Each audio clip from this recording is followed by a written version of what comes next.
Hello, good afternoon, everyone, and welcome to this session, everybody online and present. As we get started, let's just center ourselves a little bit. Some of us would have been out walking, some of us would have been out lunching, whatever you were doing. Let's just gently close our eyes and become fully present to this moment. Take a deep breath in and out and in and out. And a last deep breath in and out.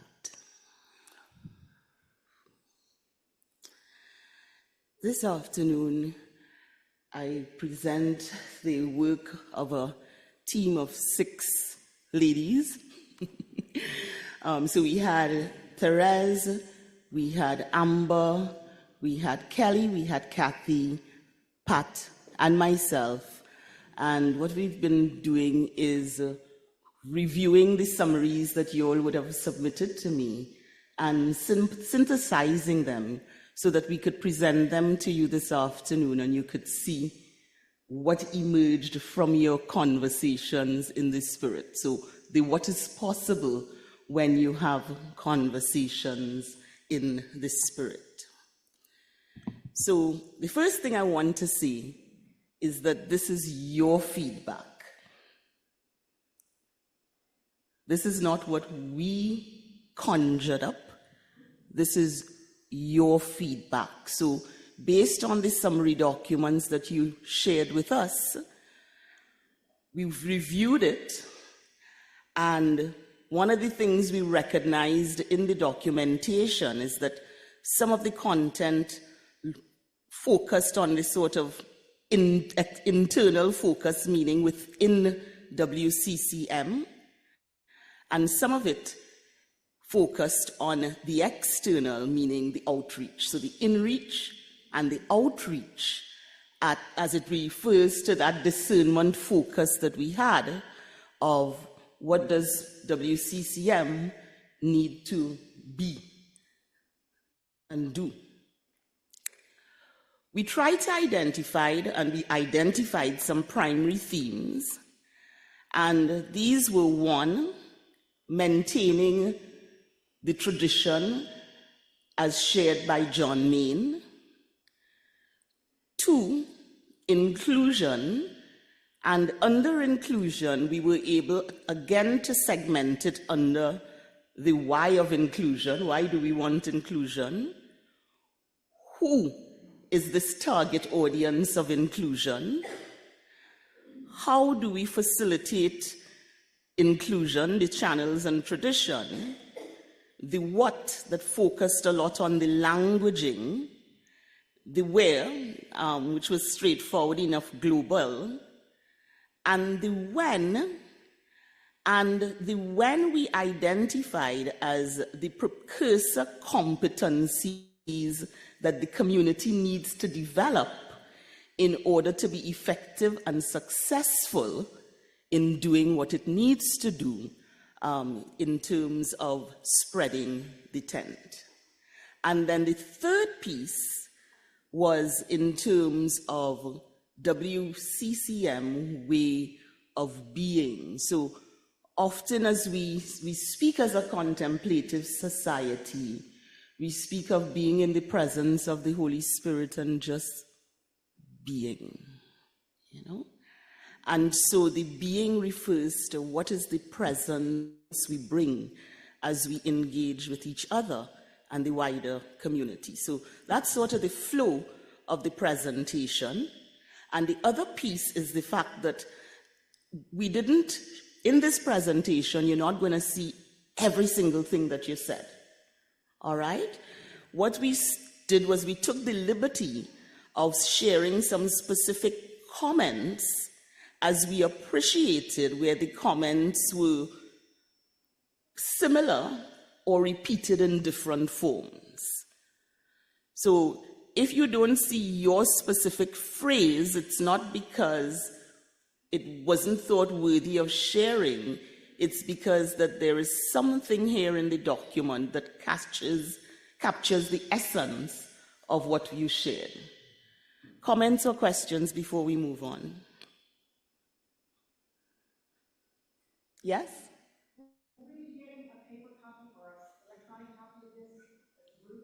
Sure, sure.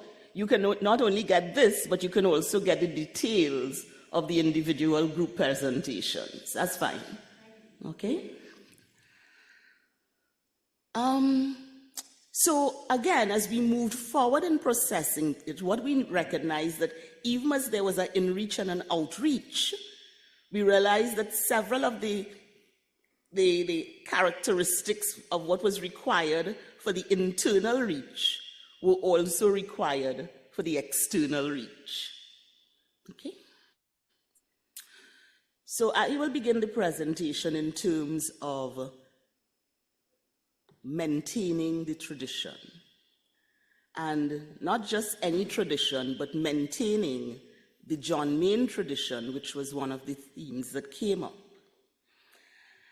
And firstly, we notice that Christian meditation as taught by John Main is articulated in the booklet, The Pearl of Great Price. And so in terms of maintaining the tradition, there's a book we can reference to see what that tradition was all about. The subject of significance of meditation groups, that meditation builds community, so the importance of continuing that tradition of having meditation groups. WCCM is a place where people from a diversity of backgrounds can find refuge, transformation, and healing in meditation. And John Main made it very clear that it was open to everyone, but people knew it was going to be Christian.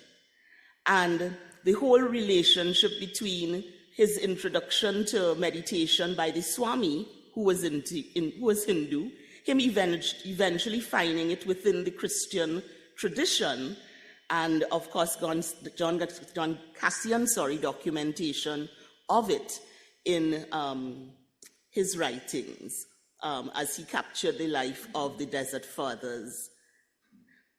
Everyone should feel like they belong. The feeling of oneness, solidarity. Unity is found in the essential teaching, and we need to maintain that unity while respecting the level at which each person enters, recognizing anybody joining into this is on a journey. John Main's consistent teaching is what has brought all of us together.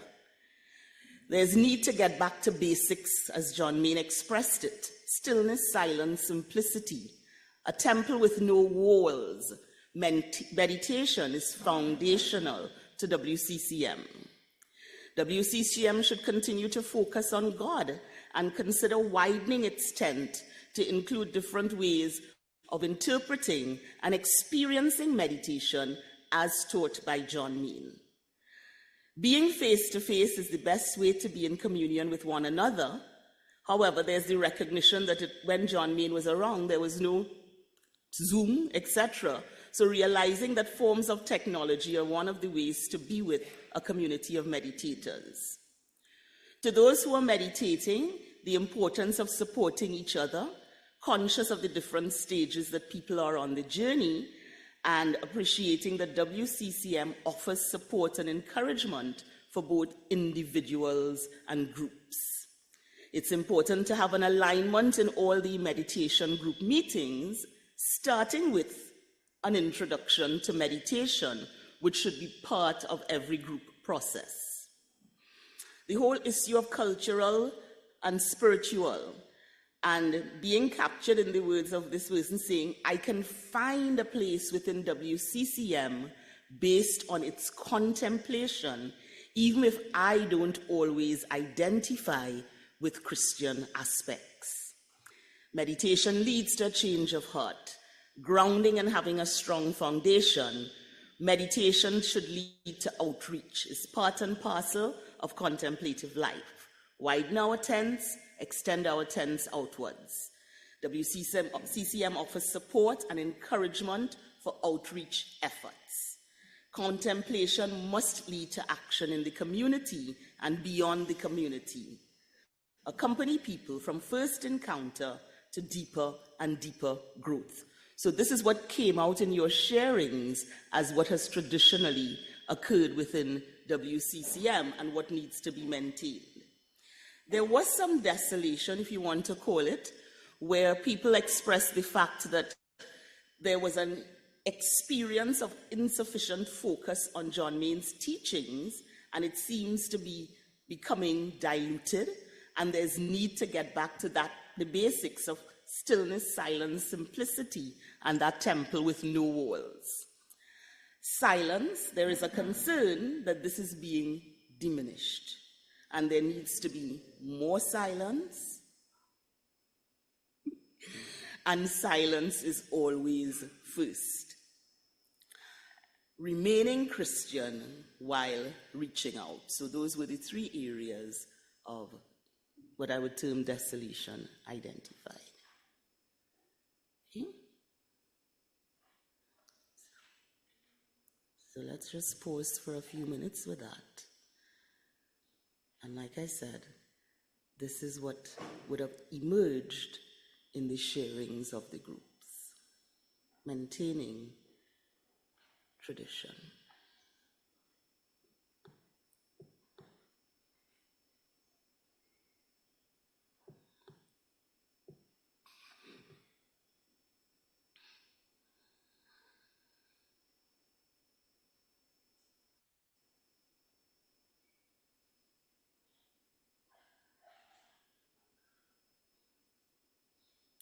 And maybe as we pause, we could just have some popcorn and people just popping and seeing what's the emotion they experience as they hear that, just randomly. One word that describes the emotion you experience as you hear that. Online, offline. Online can put it on the chat.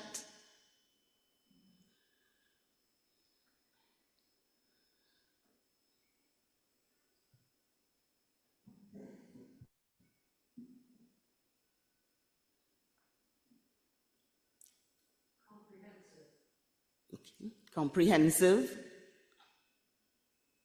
Just get a couple more. Anything in the chat, Leo? One emotion. Reassuring. Let's get one more before we move on. Hopeful. Comprehensive, hopeful, and reassuring. Thank you. I invite Therese now to take us into the next part of the report, where the theme is inclusion, and inclusion inside and outside.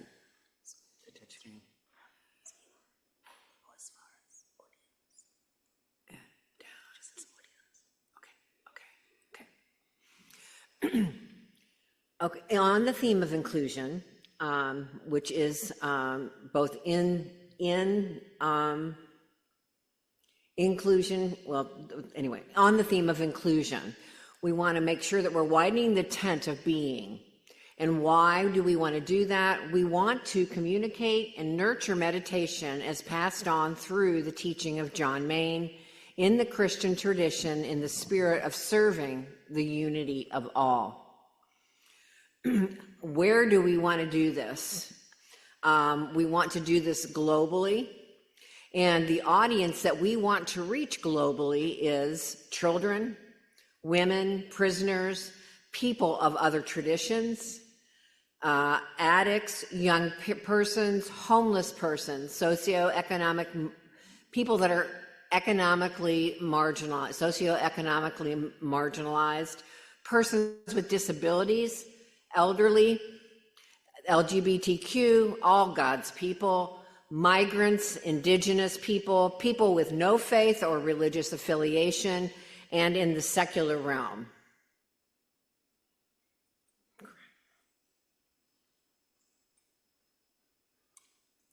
Thank you, Therese. And so as the group read it, there was a sense that it would have been easier to just write, let nobody be excluded. You know, but we captured the groups that were identified in each of the summaries presented.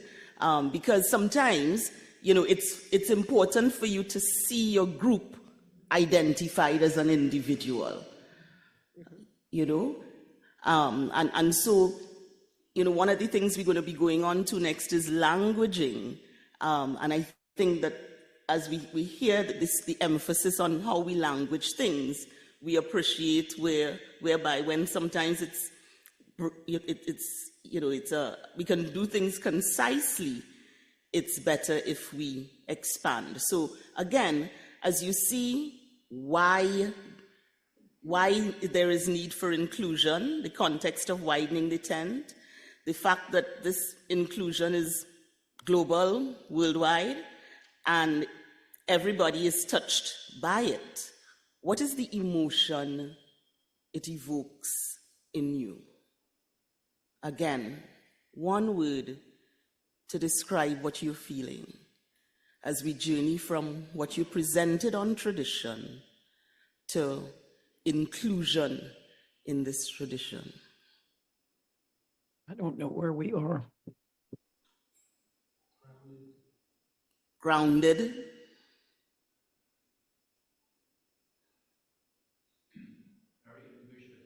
Ambitious.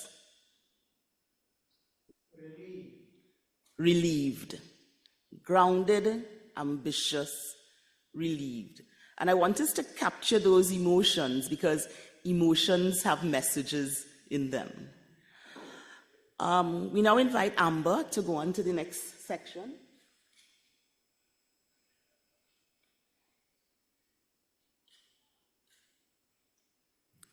So our next section is the what.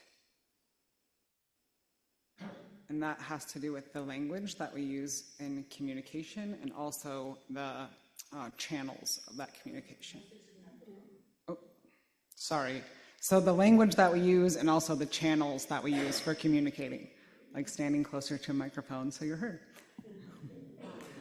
That would include our website, prayers, WCCM to use more inclusive language, that words matter, that the use of the word creator can be used or like the indigenous use of that, or the divine, and not always just the word God. The Spirit is in the Trinity. In the Trinity is referred to as a she. Just a note of remembering that. The wording on the website and all the materials have been targeted to all people who are seeking, accepting all orientations and all faiths, and those with no faith, those with different ethnicities and traditions. Identity of the people being respected. Some of the areas where there was some desolation or divergence in our groups would include the name of the organization, World Community of Christian Meditation, that just acknowledging that might be a barrier to some in the secular world, that we need to have openness to other belief structures when we teach meditation. Just trying to stick to the threads, the common threads of all the groups here. If someone wants to be proactive or co-responsible, there should be a simple way to find that guidance and direction and support.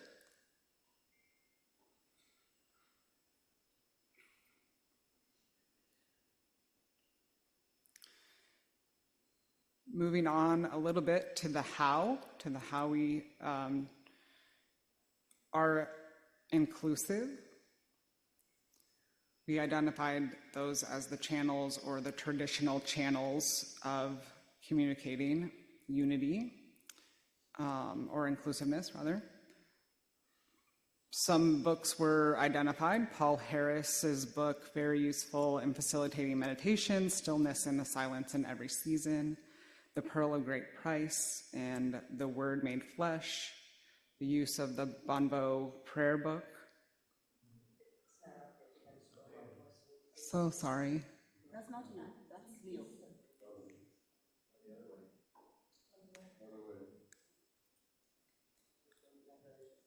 There we go. I'm to the how here. That's okay. So I wanted to really just highlight where we wanted to highlight where we converged in our conversations. So I've not read every single point that's listed up there. But the thrust of the comments are all definitely captured and represented. So after some of the books that folks and groups mentioned as really great resources and channels for communicating,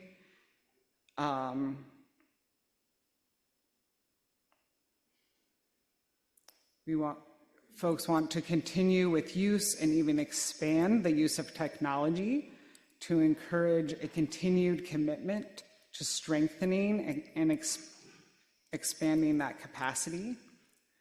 We recognize that we are one with nature, and that helps unite us, not divide us. So the spirituality of nature is part of what we're doing. This was particularly palatable here at New Harmony and also at Squamish. Probably saying that wrong, sorry. Vancouver. The WCCM website is one of the best for information, guidance, and history. Folks think that seniors to be associated with young seekers so that we have a base of people more experienced who can work with younger folks coming into the practice. WCCM must clarify the basis for actions, thinking outside the box to go where the need is, and teach meditation along the way. Depending on where WCCM is going, decide if they come to us or if we go to them or go to where the need is. So is that folks finding the website, finding a community, or how are we going out and doing that when appropriate? WCCM is as a source of measuring outreach and benefits of meditation. Perhaps we need some improvement with navigation on the website.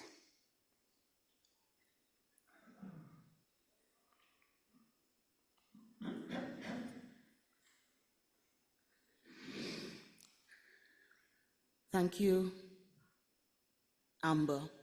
So as we went through the channels and traditions, you see that the group collectively identified a number of documented resources that are available for sharing.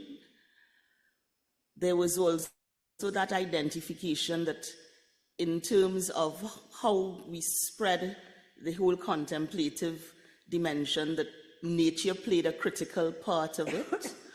And people reference the experience of New Harmony and the Squamish Vancouver. The website as being a source of much information. And yes, there is room for improvement, possibly in the navigation of the website. So again, and encouraging us to think outside of the box in terms of how we may continue to spread the Christian meditation. And also calling on WCCM to monitor, have the resources to monitor the extent of the outreach. So it's not enough to say that we're doing things, but what is the impact and the benefits of this meditation practice, to be able to track it. And again, I ask, as you hear this sharing around traditions, channels, and also the emphasis on how do we language what we do? What is the emotion that is surfacing in you? Leo, are we able to get some interaction from online? The emotion is a little confusion, confused. Okay. Other emotions? Online there was comfort, hope, and promise. Comfort, hope, promise, confusion. Okay. So we're capturing those.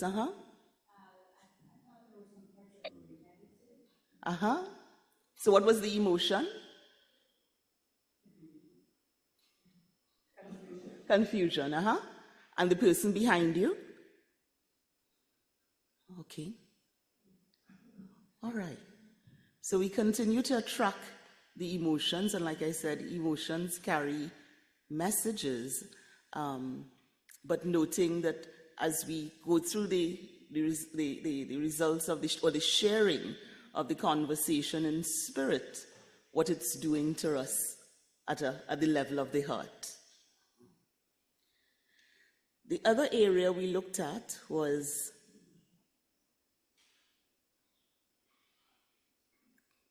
the when, and we described it as the competencies required as a precursor. And just to elaborate that if it is that you are going to engage others, you need to be competent at doing it, both in a technical sense and in terms of a behavioral sense. So I invite Therese to share this section for us. The R way of being. No, the competencies required, precursor, the when. Okay, so the competencies that are required for the when is to include the divine feminine, that is the feminine energy of the divine, with the recognition that divine feminine is in men and women and in all human beings. The feminine is the heart piece as opposed to a lot of head. Use more female speakers at seminars and conferences and meetings. We are confident that each person has the pearl of great price within them. Our experience is rooted in unknowing, consolation, trust, listening, paradox. The path through paradox is not linear. The quality of listening. Each WCCM member is comfortable with the unknown, accepting of others' experience on their journeys, and confident that we are continuously seeking and finding our authentic selves. Tools and strategies for successfully engaging and integrating into secular environments are needed. And we need to continue to include the scientific connection to meditation.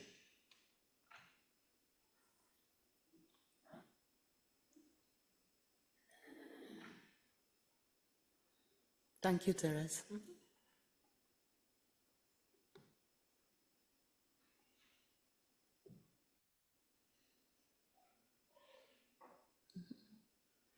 And as I shared, we define these as the precursors, we thought, or not that you shared, that were important as the organization seeks, the community seeks to spread its tent. This is what you identified. Daphne online said the homeless identified in our outreach list do not access websites.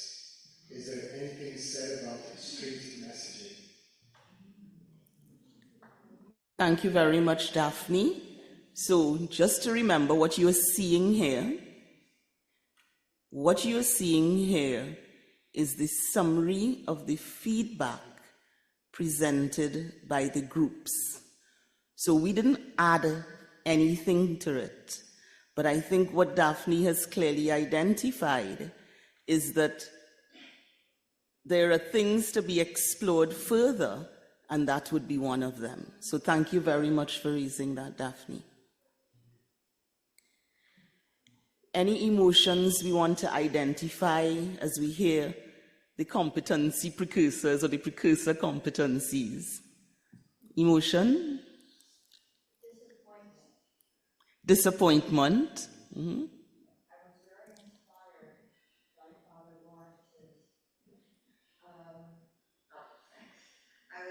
I was very inspired, as I know many of us were, by Father Lawrence's presentation on the depths we experience,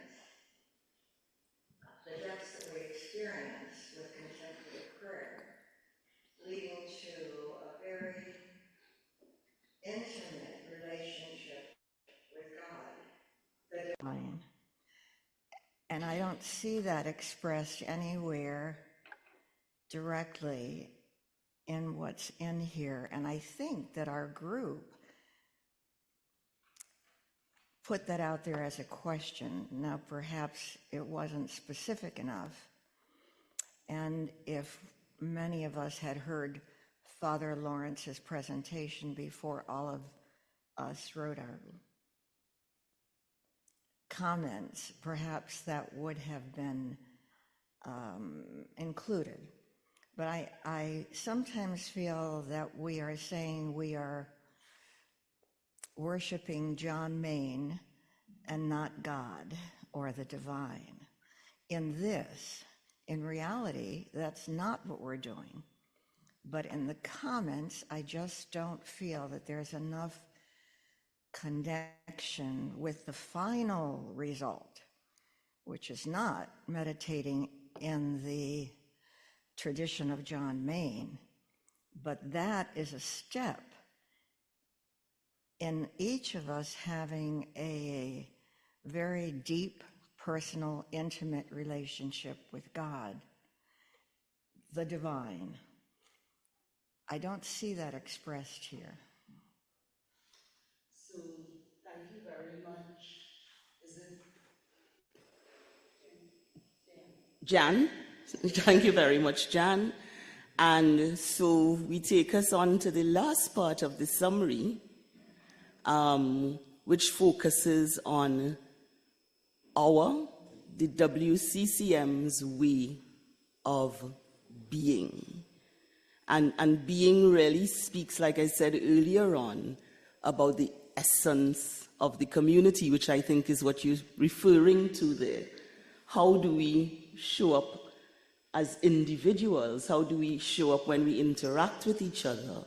How do we show up when we interact with others? I suppose is kind of similar to what John Main would have experienced when he was in the presence of the Swami.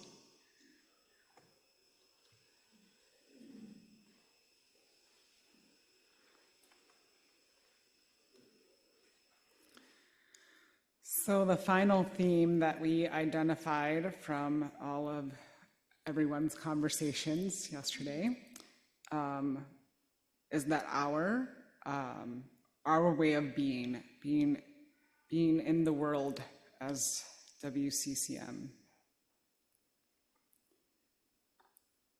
So that looks like transformation, fruits of the Spirit, obedience to the practice, co-responsibility, peace and justice as the key to outreach.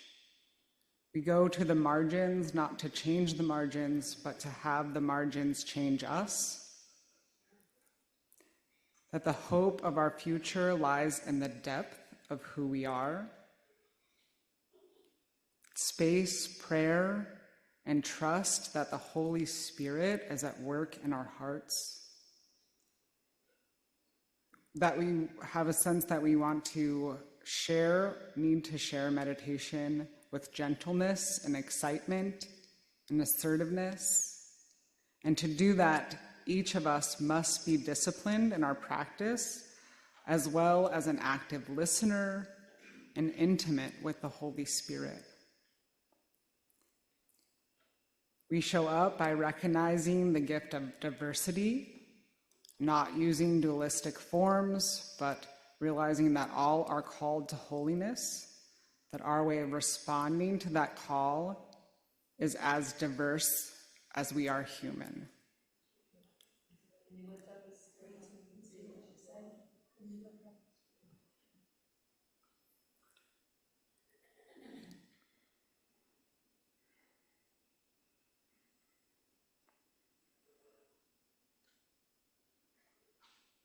We would nurture relationships within ourselves and others and with the world at large.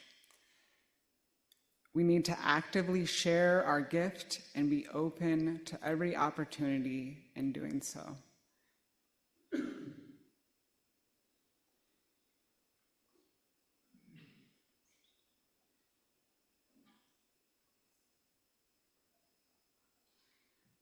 Thank you, Amber. And so, Leo, if you could probably just go back to the top of that way of being.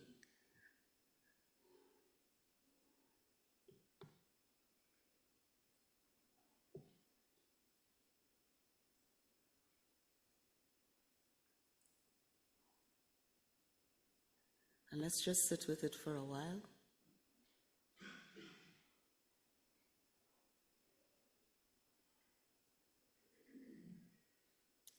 So there's actually just one bullet below the recognize the gift, one more line which speaks to the nurturing of relationships and actively sharing the gift. That's it. So let's, and as we read it, because like I said, this is the essence of who we are. So just take it from the head to the heart, and bear in mind that this is a consolidation of what all of us have shared in our groups, and we're saying that this is what we called to be. And whether this essence will allow us to successfully spread the tent.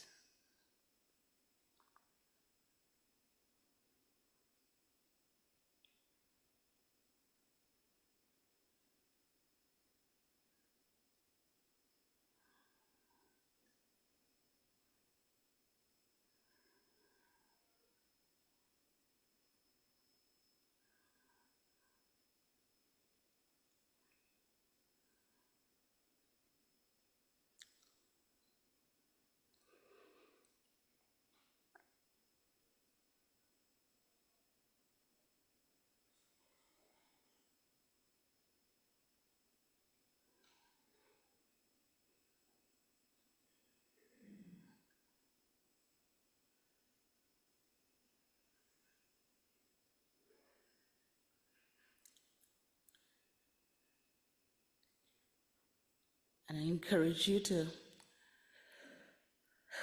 reflect on your journey this week as you came in and we went through the various talks, reflections, meditations on the whole idea of contemplation and developing a deeper relationship with the Holy Spirit.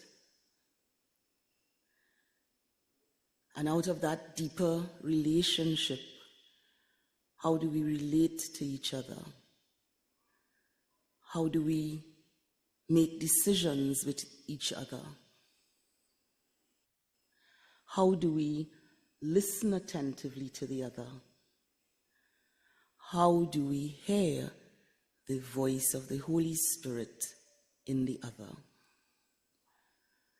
Recognizing that the Holy Spirit speaks in each and every one of us, irrespective of rank, socioeconomic background. We really call towards spreading that tent, towards inclusion. And how has your conversation that resulted in the sharing that is being echoed back to you this evening reflect that journey, that attentive listening, that hearing the voice of the Holy Spirit in the other, being able to discern what is being said, the guidance being offered, and ultimately the output of what we're hearing this evening. And does it cause consolation? Does it cause desolation? We've been hearing some of the emotions shared, the hope, the confusion, the comprehensiveness, etc. How has this experience of the conversation in the spirit, where has it brought you to as you hear the output of your interactions?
What I'm struck by is the incredible privilege of being here this week and to see this community really delve deeply into this process. And my life has been enriched by this, and I feel immense gratitude.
I feel we did very well in being in inclusivity, in naming the outreach, the stretching, the people we want to listen to. I think we didn't do as well in identifying the prerequisites for expansion in terms of every person should be steeped in the teaching, in reading or listening to Father Lawrence and Father John Main, and to read and absorb it, the teaching, in order to pass it on, to have it correctly. And the third point was that we said we need new things, but we have not identified the new things. In other words, what are the new ways of getting new creative ideas?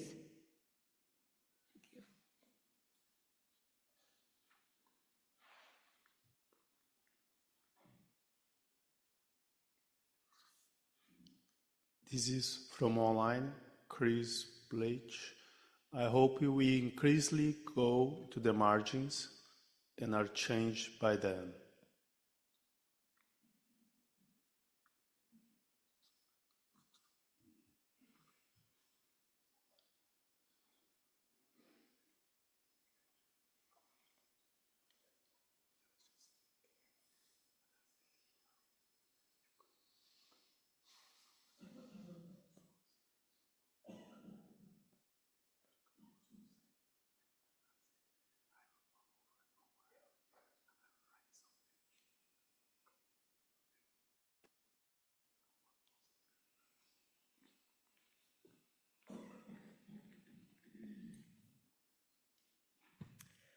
As a result of this seminar, I feel more responsible for doing something more to promote meditation.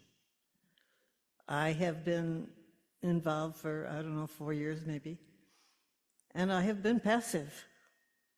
There's no question about it. And I can go to my acquaintances and see if there's some interest there. I can do some kind of, meditation for dummies, of which I certainly am one. And I'm gonna try to be more proactive, more responsible for being part of WCCM.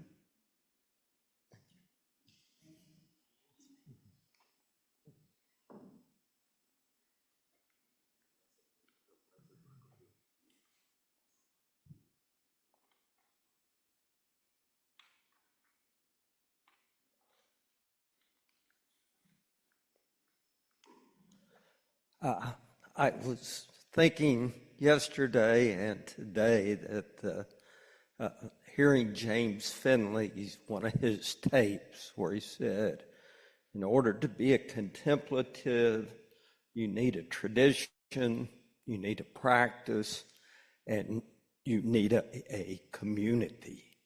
And I thought those three fit very well with our tent stakes. We've got to rely on our tradition, our practice, and our community. I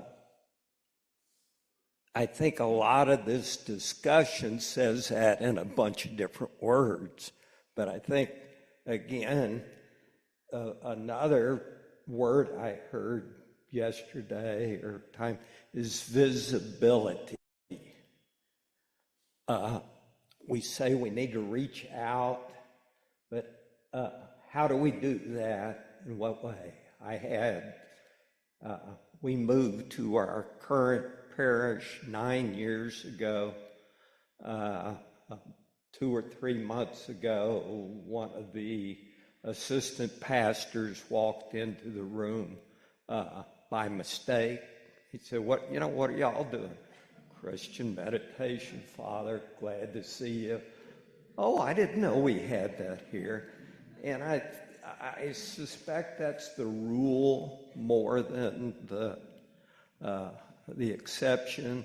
It's a big parish. We have ministry fairs, and there's 40 ministries. But they spend, they're designed so people after Mass come through and visit and see what they like. But just about everyone I've been to is the 40 ministries are chatting up the other ministries. You get a very little flow of people coming over after church. So increasing that visibility, I don't think we need to change who we are or what we do or so much how we do it. And I include in that what the first time I met Lawrence, he said, the best way to share the gift is through telling your story. And I think that's something I've forgotten a number of times. You're not going in to get in a theological debate with anybody. You're not trying to tell somebody this is right or better practice. You're sharing how you came to this gift. And I think that is the best manner. And I think somehow we have to capture that in what we do. We don't, again, have to be theologians or have read all these different books. We do need to be somebody that meditates on a regular tradition. So that's kind of the way of what's been on my mind. That was so. One of the things Pat said was to share a story. So just as we rounds off on this conversation, Spirit, I will share a story in the moment, in the present moment, because I think sometimes we look externally to find confirmation, but if we were to examine, we always talk about the present moment. If we examine what's happening in the present moment, we find lessons there. And so this week, we had a short session with the facilitators, getting them ready for the conversations in the Spirit. So we had people online and in the room. And, people were seeking clarity. And I said, it's important to have the clarity before we end this, because you're going to go to facilitate. And I had the same question asked like maybe about 10 times in that period. Yes? But more importantly was what transpired after the meeting. After the meeting, a couple people said to me, "Judy, you're so patient. You like Job. How do you do it?" And I smiled, and I looked at them, and I said, "I practice Christian meditation."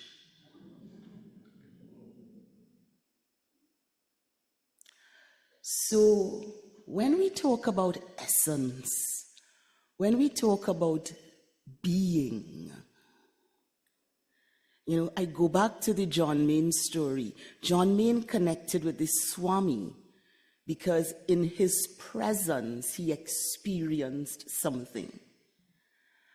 And therefore, our biggest advertisement is, what do people experience in our presence? What's the essence they experience in our presence? And I close by saying that, as we went through this conversation in the Spirit, it started off as a very kind of like, what is this Archbishop asking us to do? It was uncomfortable. But eventually, people experienced it as a contemplative activity. In my group, we had 3 hearing impaired persons. And that's why we moved to the other room.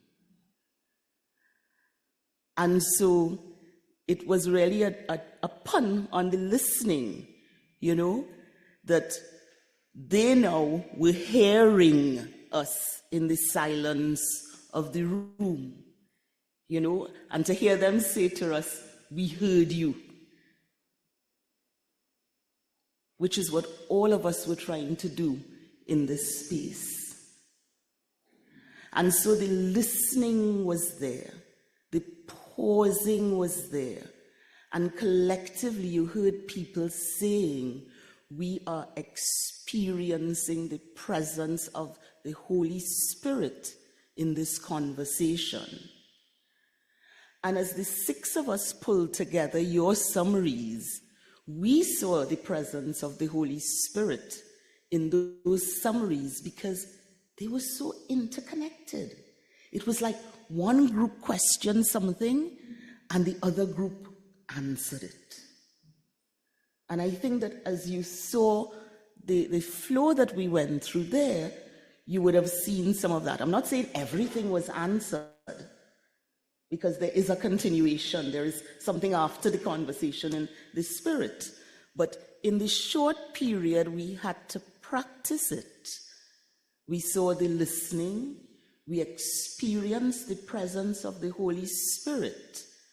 And we saw the convergence, the diversions, the consolation, and the desolation.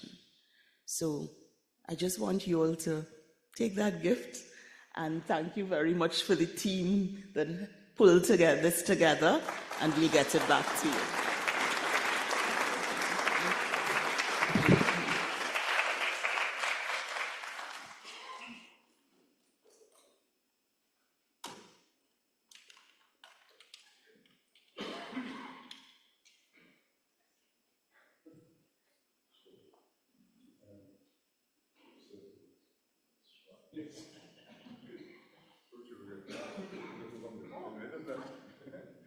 So, Judy, thank you very much.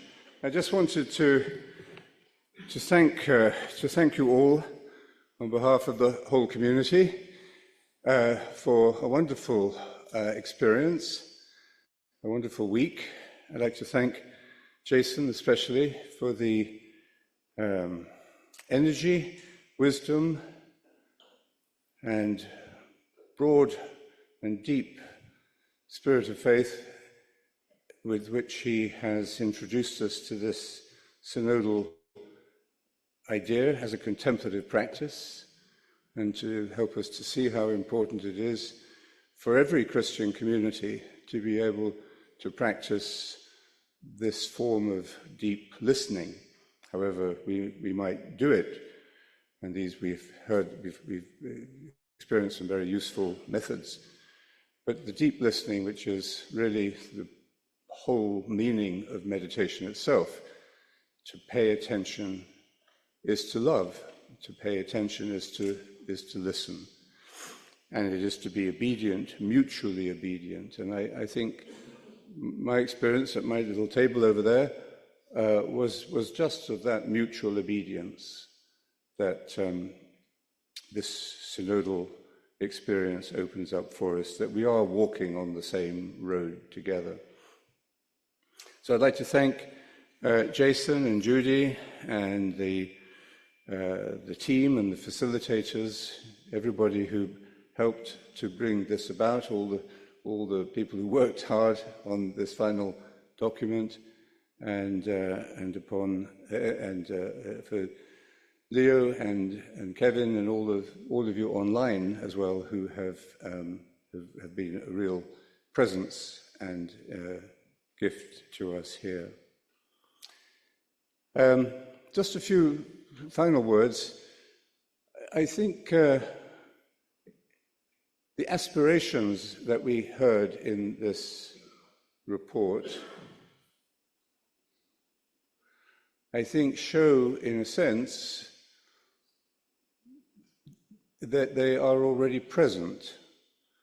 When Jason said at the beginning of this process that the journey is the most important thing, the process is the goal, and it's in doing it in this way that we will find the meaning and the fruit of it, just as we do in a contemplative practice.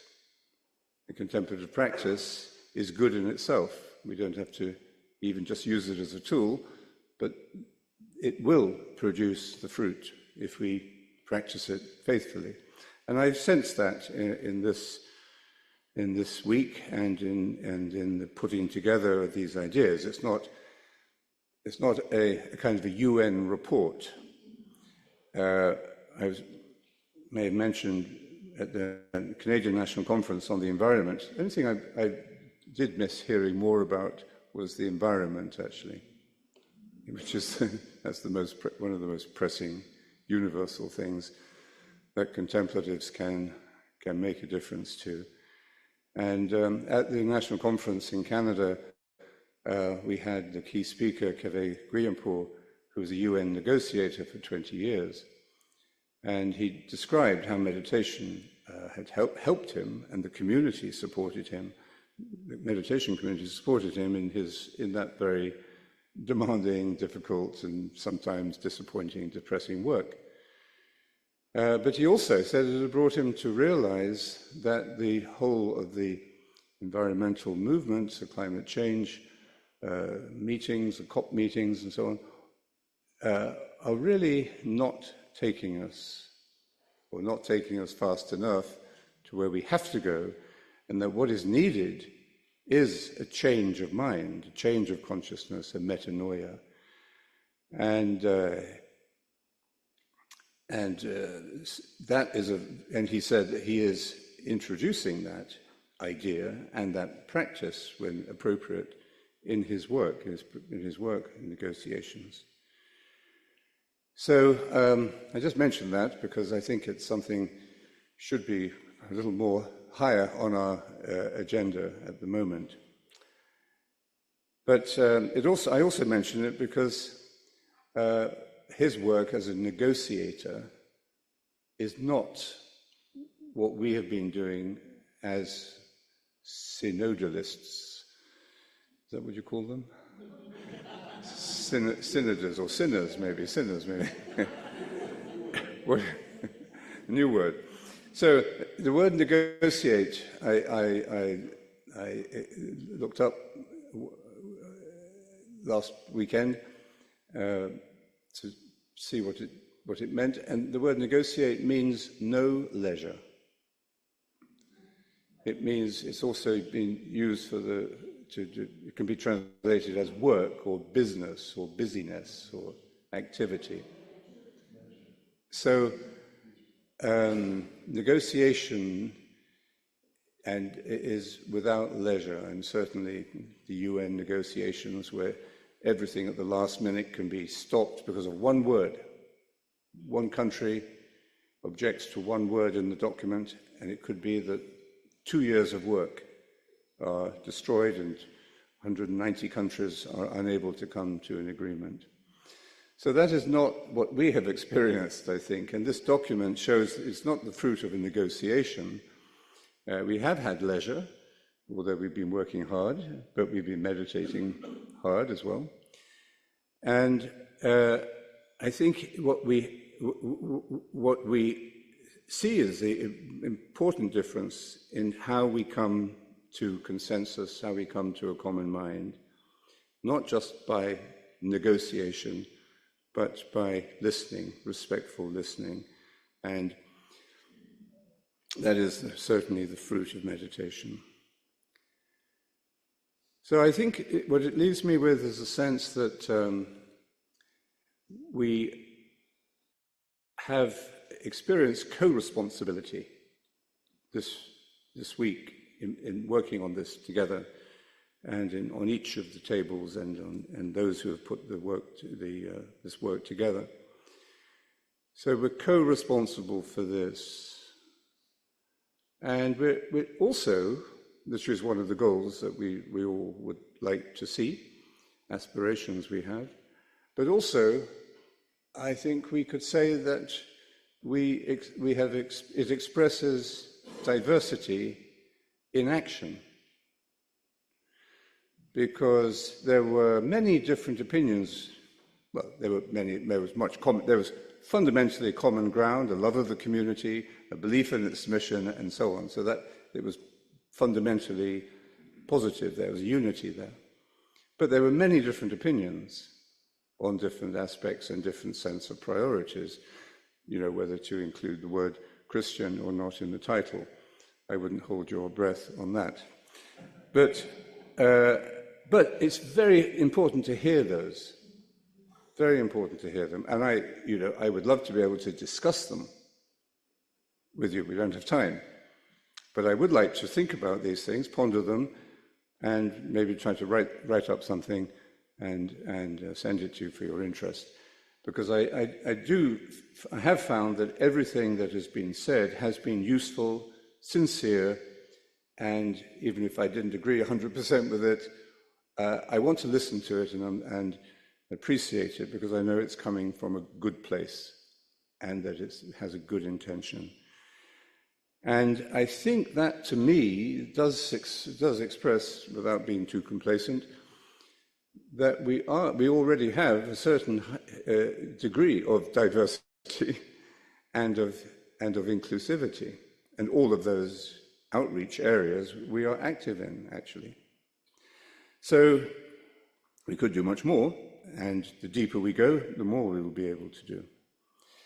I do think that a contemplative community is one that you could describe as a community of faith composed of people of different opinions or different beliefs. And holding those differences together because of the common faith is a very powerful witness and creates a very powerful force in the world. And that's why we need contemplative communities that are not just parties, one opinion blocks, as is happening today in our polarized world and the world of social media, pushing everybody into opposed camps. What we need are communities where opinions can be different and expressed strongly, listened to respectfully, and at the same time there can be an experience of communion. And I don't know any other way to do that except meditation. And meditation doesn't make it totally easy, but it does make it possible, as I think we can see. So I thank you for that. That was, for me, an affirmation. And the world needs witnesses to contemplative communities. We need as many contemplative communities as is possible to create. And if every one of you were to go home and start a new meditation group, there would be 100 more contemplative communities in the world. I mean, size does matter when it comes to contemplative communities as well. And I think the critical mass, whatever it may be, whenever it may happen, is going to be crucial to the future of the world. So the question is, how do we do that?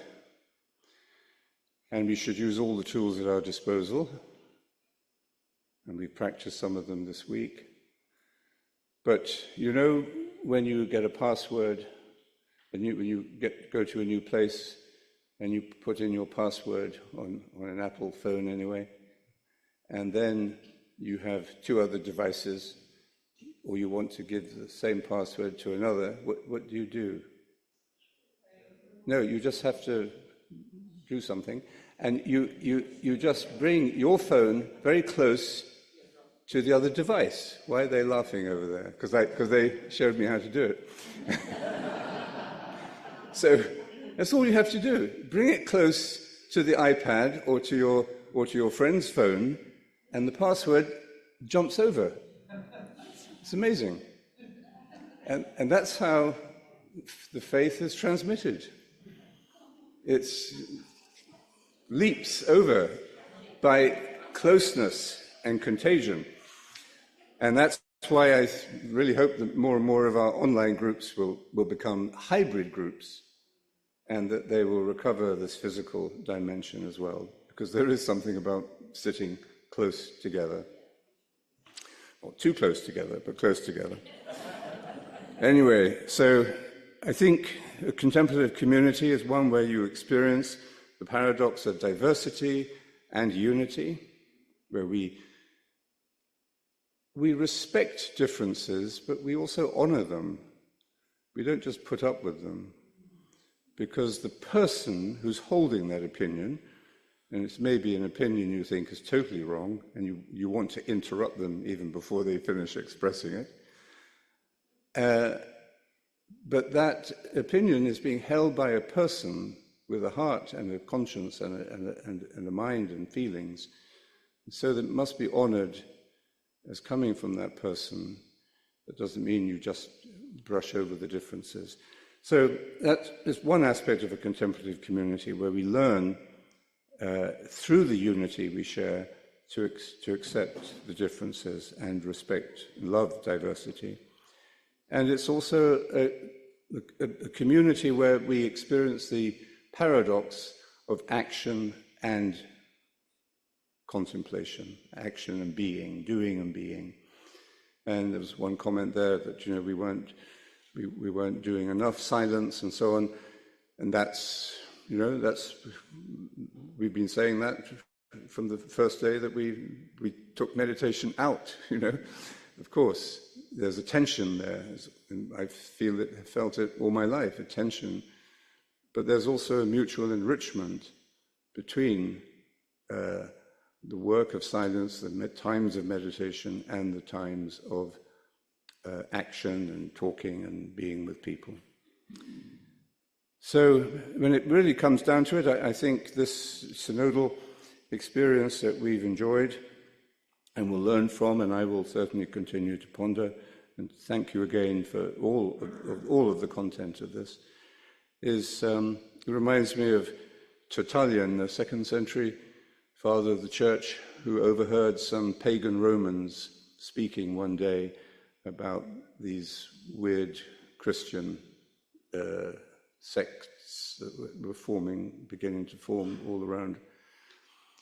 And he heard one of them say, "Well, it's amazing how they love one another."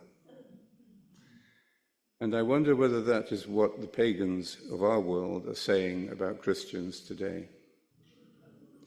And if the word Christian is offensive to some people, it may be because we don't love each other enough in the way that I think we've been able to do in our conversations, in our listening, and of course in our meditation, and shortly in our Eucharist together. So thank you all. Thank all of you who have been responsible for being part of this. Thank you.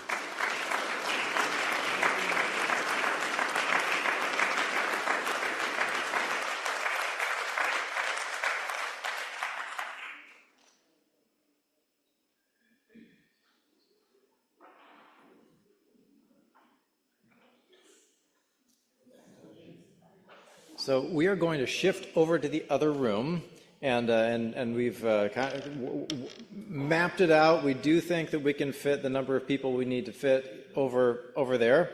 So if you're able to carry a chair, go ahead and carry one. If you're not sure if you can carry a chair, don't worry about it. We have plenty of other people. Just go and take a seat, and we'll begin Eucharist once the room is set.